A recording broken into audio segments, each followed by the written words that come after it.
We have a better view here.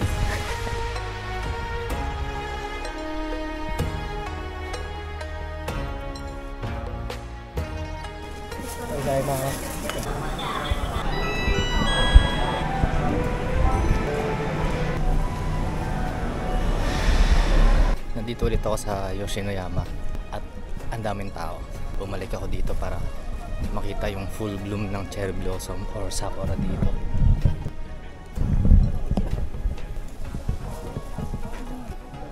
Alas 4 na. Aakit na tayo.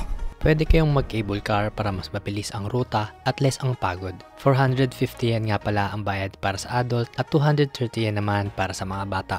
Dito pwede kang mamili ng ruta sa medyo challenging ba na pagpapawisan ka o magsha-shortcut ka na lang. Para sa atin, dun tayo sa hiking route. So ito yung madadaanan nyo pag kumaliwa kayo dun.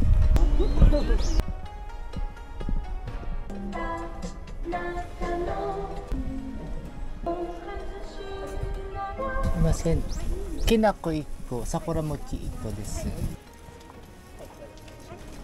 Ayun, bumili tayo ng mga kain natin sa taas. 450 yen. Ipapakita ko sa inyo kung saan tayo pupunta. Doon sa maraming sakura na yan. Yun yung okusembong na tinatawag. Or nakasembong yung part na yun. Ang dami. Kung namumblema kayo, kung meron pa kayong wiwidrawin pagdating nyo dito, kung wala kayong pera, eto ang bahala sa inyo. Pwede kayo mag-withdraw doon sa ATM, JP Post Bank. Snappy tayo maglakad kasi alas 5 na eh.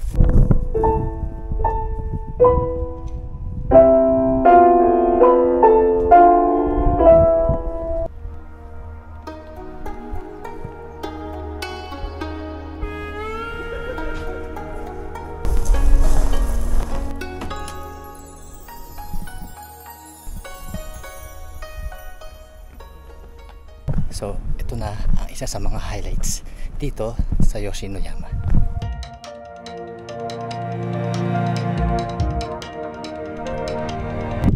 So, nakarating na tayo. Ito ang pinakakaabangan dito. Kung photographer ka, pwede kang pumunta dito.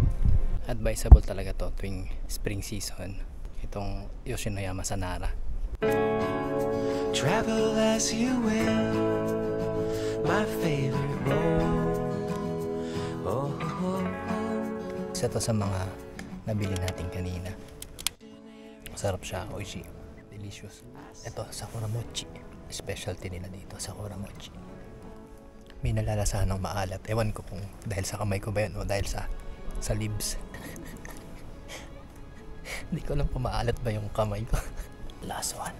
Ito yung angko mochi na tinatawag nila. Ako, ibig sabihin, red bean. The best. The best, mami, ang sarap. So hintayin lang natin mag sunset dito. We have a better view here. Napa-English kasi nag-i-English yung mga katabi ko eh. So look at that.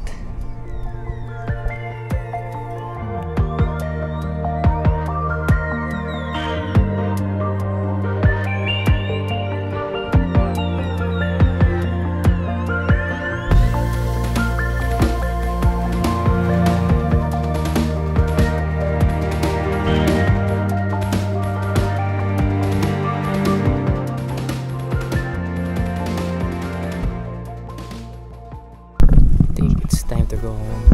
Yoshinoyama, it's over. It's silent when I pause and face the ground.